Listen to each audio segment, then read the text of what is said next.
Jadi makrifatnya terbagi-bagi. Ada makrifat dengan tauhid kalam, tauhid awam. Makrifat dengan tauhid kalam membedakan sifat Allah dan sifat kita.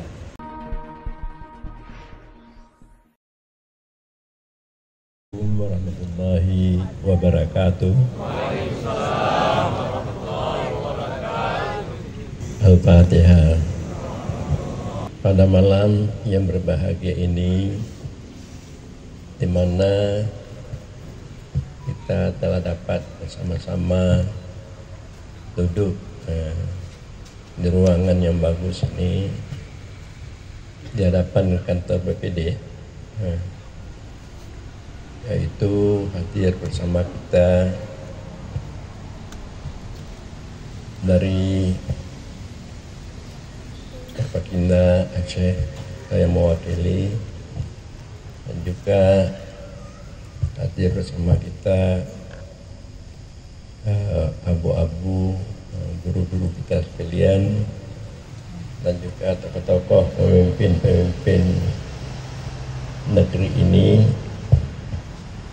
Ini teristimewa, yaitu Saudara Fakhruddin selaku anggota DPD Aceh untuk pusat. Sudah 2 kali beliau menjabat sebagai DPD.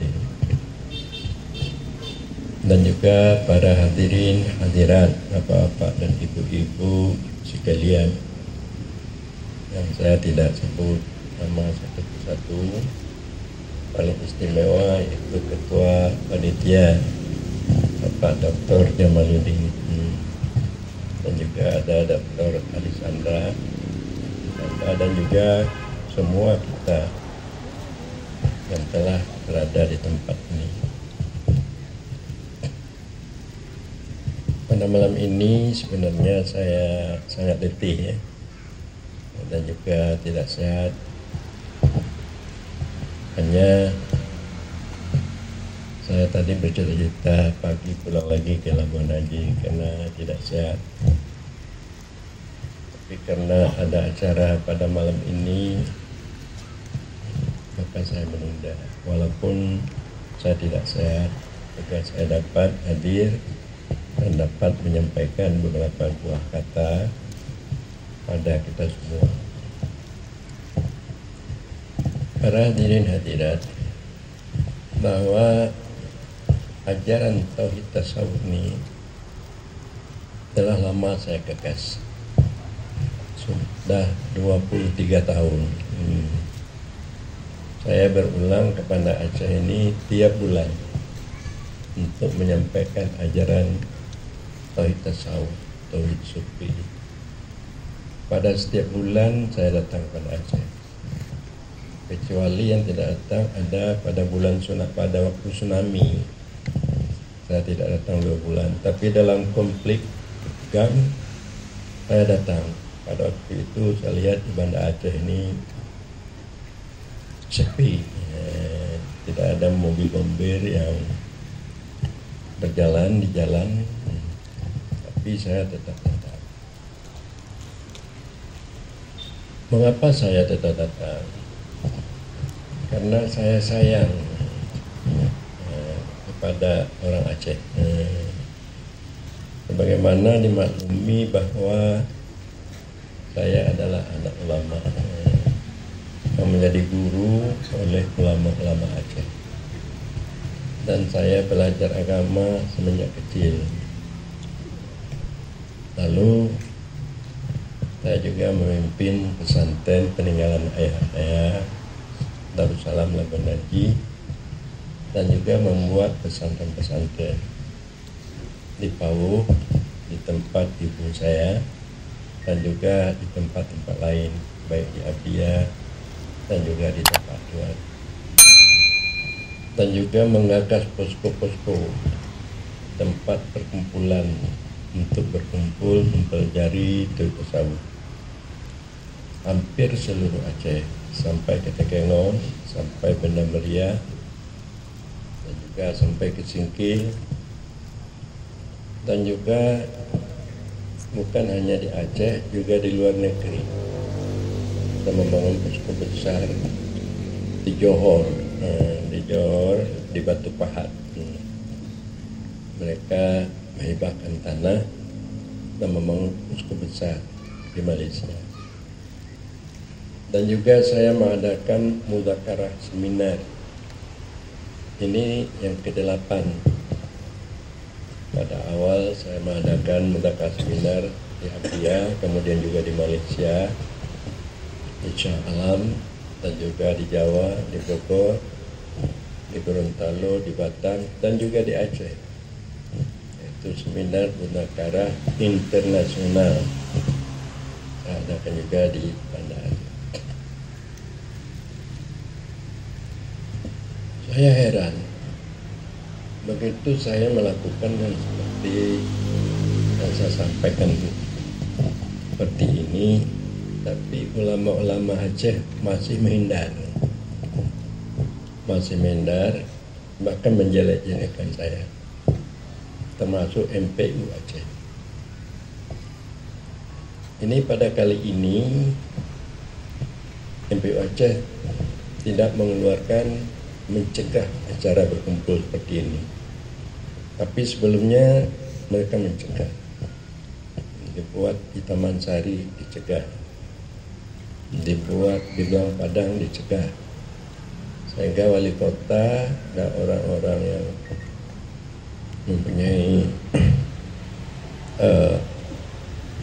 wewenang pada tempat itu takut kepada MPU Aceh, takut nanti jabatannya hilang.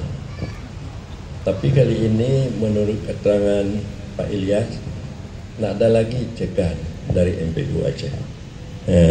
Kita telah dapat melakukan seperti ini. Mengapa saya sayang?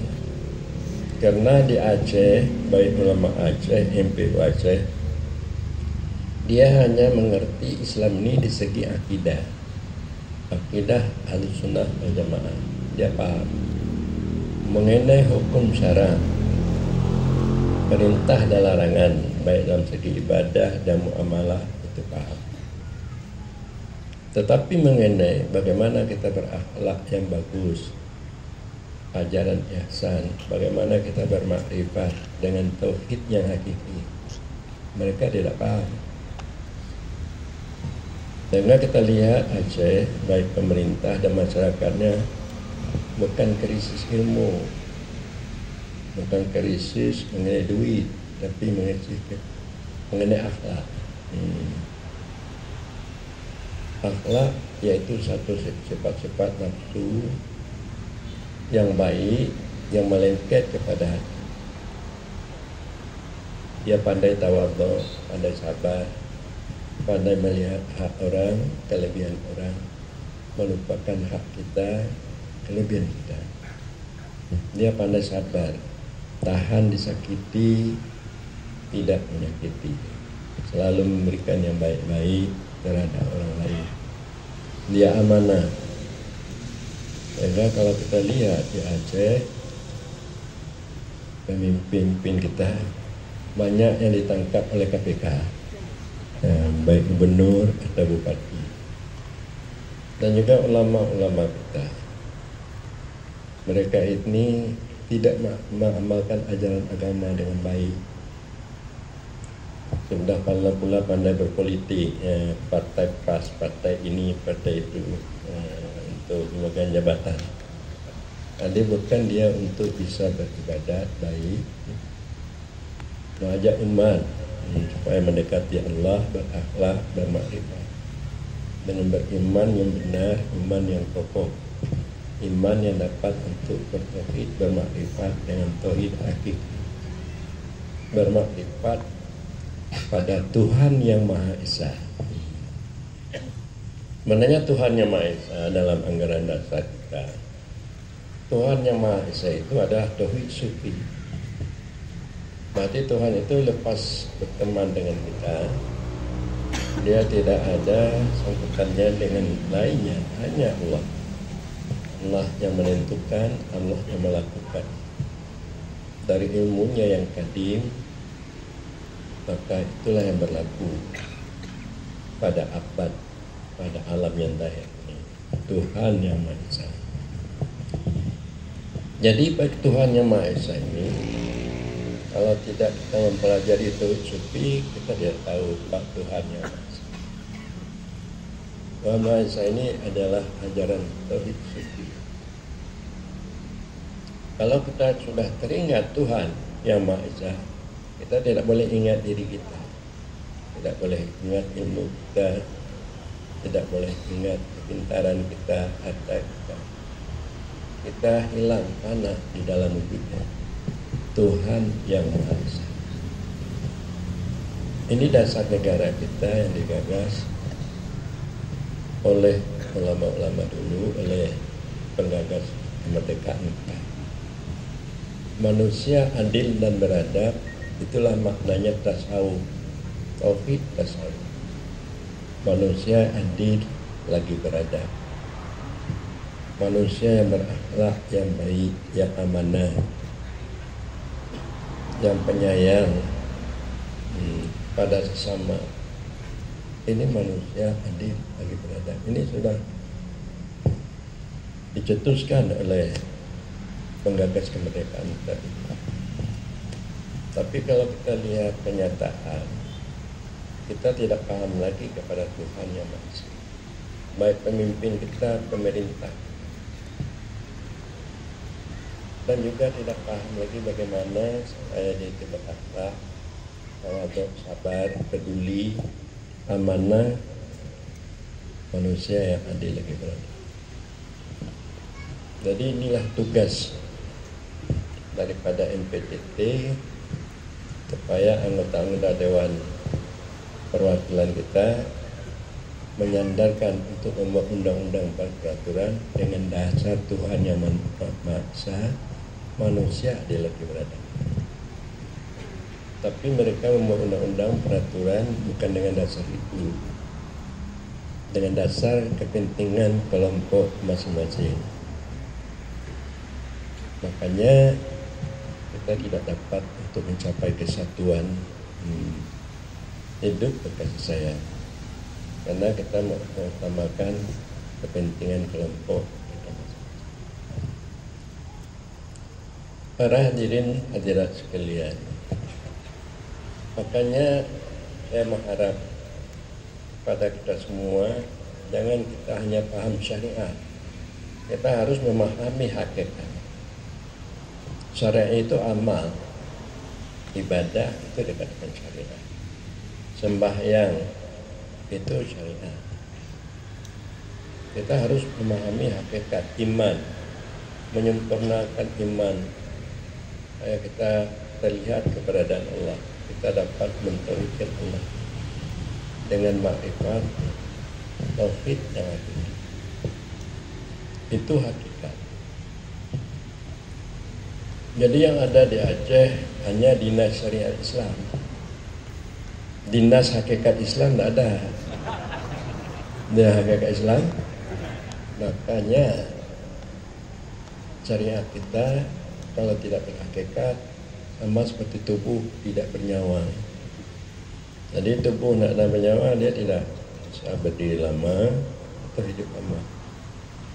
Jadi sekalipun kita buat dinas syariat Islam, tapi orang Aceh banyak yang tidak sembahyang, banyak yang bersabu-sabu, banyak yang main perempuan,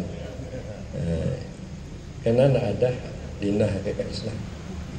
Kalau ada dinas hakikat Islam, makanya dia lebih takut kepada Allah dari lainnya.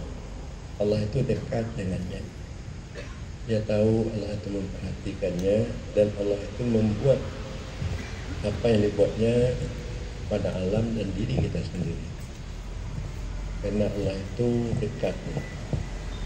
Sebagaimana firman Allah bahwa nahnu akrabu ilaihi hablil warid bila hablil warid, kami lebih dekat kepada hamba daripada urat lehernya. Wa idza sa'alaka ibadi fa inni qarib, bila mana menanyakan engkau ani daripadaku, maka katakan, aku ini dekat. Faida sa'alaka ibadi anni, menanyakan tentang engkau oleh hambaku dariku, aku dekat. Aku lebih dekat daripada Yurabe. Tadi untuk mengimani dekat ini, tadi kita harus paham hakikat. Supaya Allah itu kita tahu lebih dekat pada kita. Lebih dekat Allah itu dari istri kita, dari anak, dari teman kita. Allah itu lebih dekat pada kita. Maka kita sayang kepadanya, maka kita takut kepadanya. Maka kalau umpamanya disebut namanya, gementar hati kita. Innamal mu'minuna alladzi idza dzukirallah wajilat qulubuhum. Orang yang beriman itu alladzi, bila mana disebut Allah, gemetar hatinya. Karena dia tahu Allah itu dekat, Allah itu memperhatikannya. Disebut saja nama Allah, gemetar. Berzikir, gemetar hatinya. Para jamaah sekalian, bagaimana dimaklumi bahwa Aceh ini pada masa Sultan Iskandar Muda itu ajaran sufi, ajaran hakikat ini itu sangat utama, sehingga Aceh ini terkenal di mana-mana. Makanya saya berulang-ulang, tadi kita datang ke Aceh ini kadang-kadang seperti orang jualan ya, di kaki lima. Kadang-kadang dikejar di sini oleh polisi, pergi tempat lain, berpindah-pindah ke kampung. Tapi saya datang juga. Tapi 2 kali saya datang ke Malaysia. Mereka sangat senang dengan kedatangan saya. Dato' Anwar Ibrahim, saya datang, beliau berkunjung ke rumah di homestay rumah saya tinggal. Dia bertanya mengenai wahdatul wujud, ajaran hakikat, mengenai istiqamah, bagaimana kita tetap untuk menjalankan syariat ini, diri kita, bagaimana supaya kita tetap hati kita mengingat Allah, ditanyakan. Setelah ditanyakan, dia dipahami, ini berat. 2 minggu setelah itu, beliau mendapatkan menjadi Perdana Menteri Anwar Ibrahim di Malaysia. Sehingga juga dia mengharapkan supaya saya datang lagi ke Malaysia. Jadi artinya, kalau kita sudah dapat memahami hakikat dan makrifat ini, segala ilmu dan amal yang kita lakukan ini mudah. Karena kita sudah bersama Allah, maka petunjuk taufik itu mudah kita untuk memperolehnya. Datang warid-warid dan cahaya asma dan sifat ini yang menunjukkan kita jalan untuk kita berjalan di dalam melakukan pekerjaan kita sehari-hari. Di Gorontalo oleh Profesor Nelson, Bupati Gorontalo, mengatakan, Abu, setelah kami bergabung dengan Tauhid Tasawuf, kami baru terasa manis dalam melakukan ibadah. Manis kami untuk melakukan ajaran Islam ini. Dan segala permasalahan, baik permasalahan pemerintah dan juga permasalahan datang di masyarakat, mudah kami selesaikan. Jadi itu Bupati Gorontalo, dia bergotong royong untuk membuat sekolah tinggi Tauhid Tasawuf di Gorontalo, bukan di Aceh, tapi di Gorontalo, Jadi saya tanyakan bagaimana. Di Gorontalo ini sedang dibangun. Waktu saya datang, beliau menunjukkan tempatnya dan beliau sendiri memegang barang, yaitu untuk memotong kayu untuk membangun perguruan tinggi Tauhid Tasawuf di Gorontalo. Jadi bukan di Aceh, bukan di Aceh. Tapi insya Allah nanti dengan adanya Bapak Fakhrudi, Fakhrudi akan terbangun juga di Aceh. Jadi begitu di Gorontalo, bahwa di Gorontalo itu sudah 2 kali seminar. Jadi Bupati Profesor Nelson sangat berterima kasih. Lalu baru-baru ini di Ternate, jadi saya mengambil pengalaman di Ternate. Di Ternate itu rupanya masyarakat lebih hormat kepada sultan daripada gubernur, daripada bupati, dan juga daripada pemerintah lainnya. Lebih hormat dia kepada sultan. Tadi saya heran bahwa itu istana sultan itu bagus dan hebat. Tadi saya tanyakan kepada Perdana Menteri Sultan di Gorontalo, Perdana Menterinya, begini ya Bu, kami di sini lebih-lebih sultan, kami paham tasawuf, tauhid tasawuf, kami paham tauhid sufi. Kami bertarekat, banyak tarekat di sini. Jadi tarekat itu supaya hudur hati kita pada Allah dan lihat keberadaan Allah. Maka hilang yang lainnya, kita melakukan dengan Allah. Jadi kasih sayangnya orang tasawuf sufi ini melebihi dari yang lain. Kasih sayangnya sultan kepada rakyatnya lebih sayang daripada gubernur kepada rakyatnya. Maka masyarakat lebih menghormati sultan dari gubernur. Karena kasih sayang sultan melebihi dari kasih sayang bupati. Kalau kita di sini kasih sayangnya wakil, maka langsung.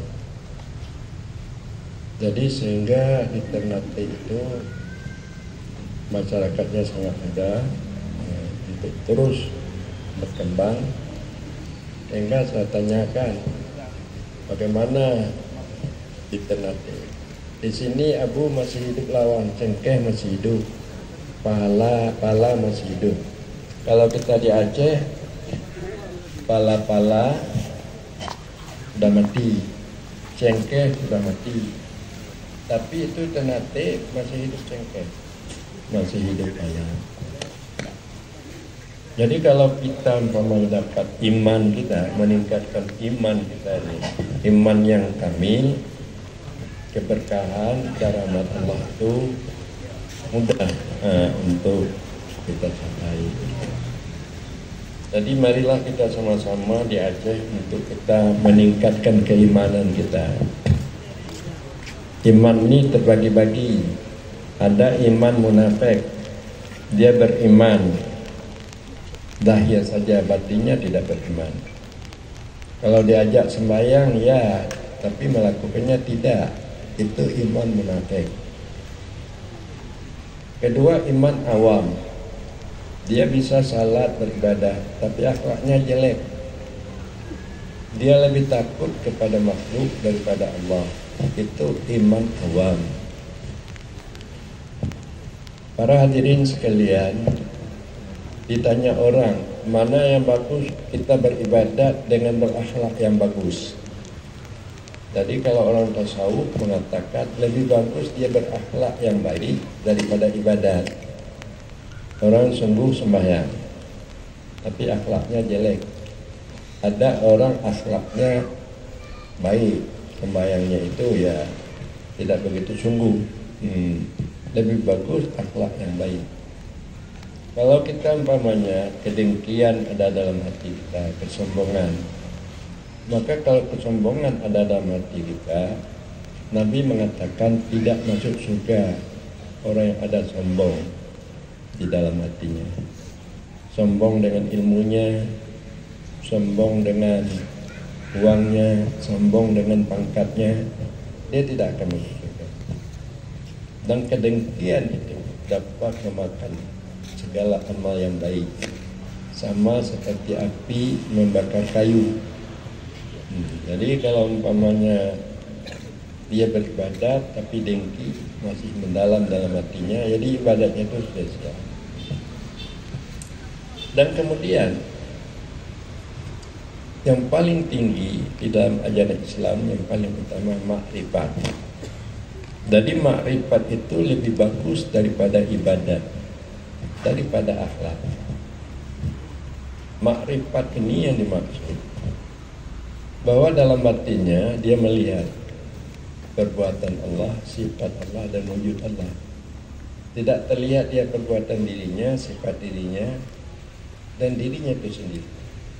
Dia tidak melihat perbuatan orang, sifat orang, dan zat orang. Dia hanya menyaksikan perbuatan Allah, sifat Allah, dan wujud Allah. Jadi dia bersama Allah, makrifat. Jadi makrifat itu lebih bagus lagi. Jadi orang Aceh, baik ulama atau MPU, untuk mengangkat akhlak, untuk mengangkat makrifat ini ada. Cuma mereka itu mengangkat ilmunya saja dan kesombongan dengan ilmunya. Maka inilah penyebab maka Aceh ini tidak begitu bagus.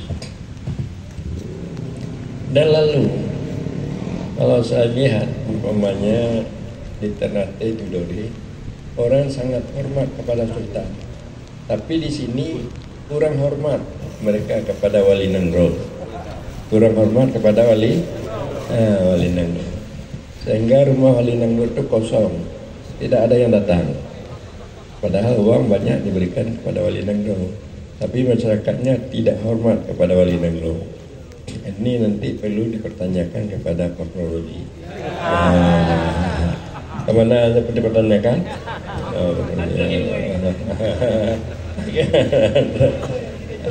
Ai laju untuk penting Wali Nanggro pokok rumah, jaga rumahnya habis miliar.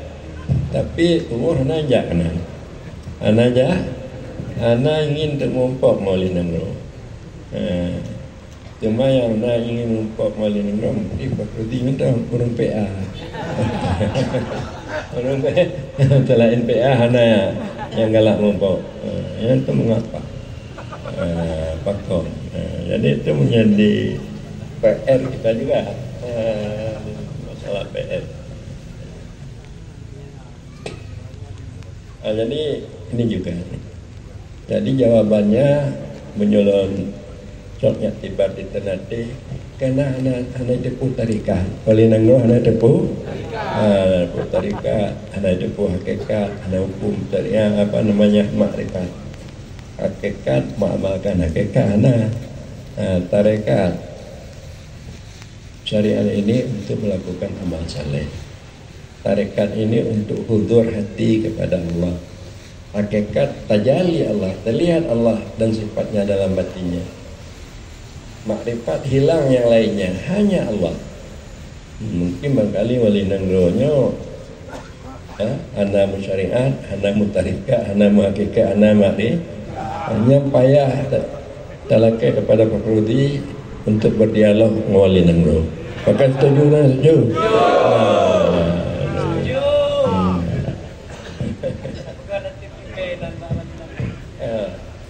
Ana kalau tak usul lah.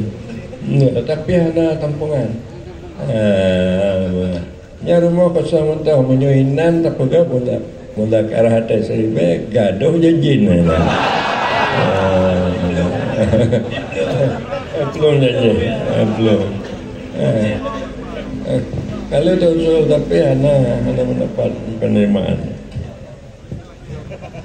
Sebab MPTT-nya dia di partai Allah, hanya Allah dan Nabi. Ana lain je. Ilahi anta maksudi wa matakan. Kami orang MPT-nya tidak mengangkat partai, tidak mengusung partai, tapi membantu partai. Tidak mengusung partai, menyantanya mereka, MPT, partai Golkar, Golkar kan. Partai PA pikon, berarti kamu tidak mengangkat partai, tapi membantu partai. Tentu yang mengget kamu Kamu bantu tu lah. Kalaganya namanya kepakar tiga dan kamu kena. Kamu culak menjaga ada pagi.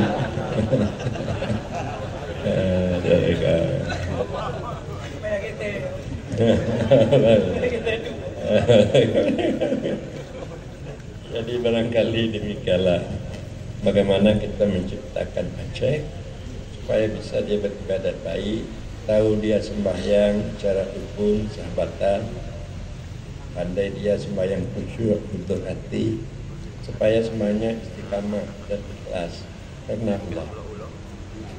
Kita itu menciptakan supaya dapat beribadat baik pemuda-pemuda, pemudi-pemudi menciptakan supaya dia dapat beribadat baik dan supaya dia dapat beriman, yaitu Allah dan sifatnya, Nabi dan sifatnya, beriman, yakin pada Allah dan sifatnya yang memberi rezeki, yang mengatur kehidupan kita, beriman kepada Allah dan Rasul. Siapa Rasul, kita mengikut sunnahnya. Samping itu, kita menciptakan supaya mereka dapat berakhlak baik, pandai tawadhu, pandai sabar, pandai ikhtiar, pandai pemalu. Karena Nabi kita innama begitu liutamima makarimal akhlak. Hanya semua Nabi ini diutus untuk menyempurnakan akhlak. Supaya pemuda kita ini pandai beradab, bagaimana dia itu menghadapi orang tuanya, menghadapi gurunya, teman-temannya, dia berakhlak bagus. Tahan disakiti, tidak menyakiti. Anak tundek-tundek, akhlak bagus.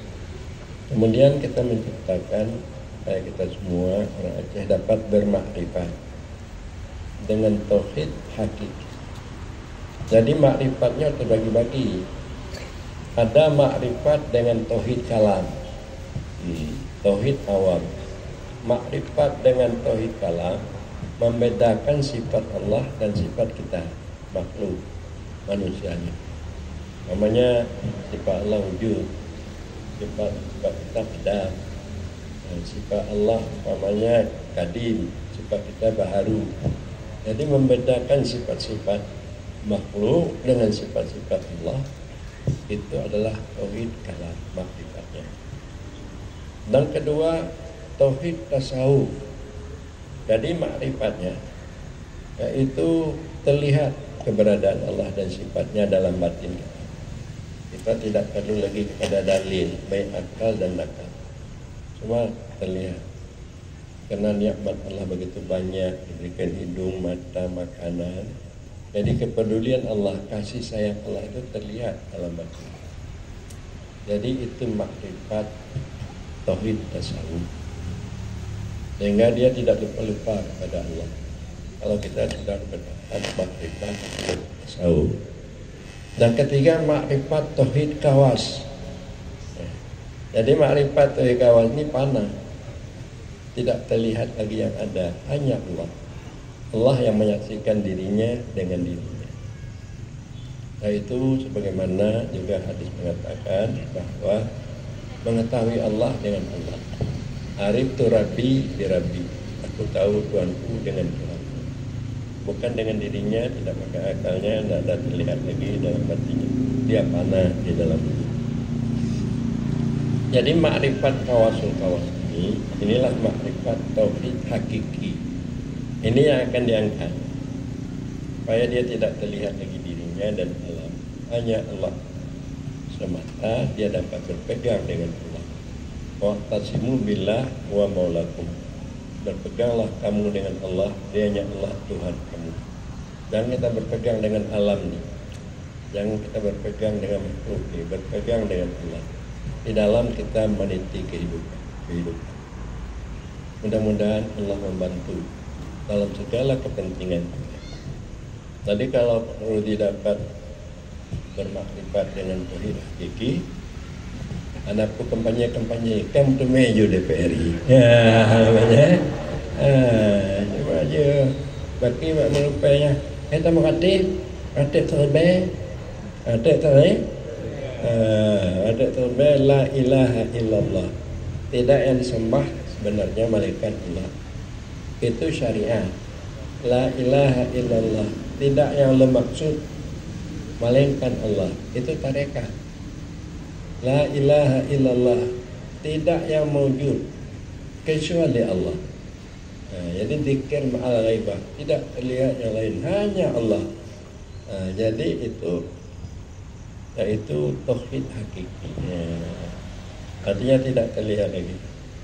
Jadi bila mana dan bisa mana terlihat le inong ada ane ada segala DPR nak tengok le kota demokratifnya kira-kira hana tengok tiju kamu DPR.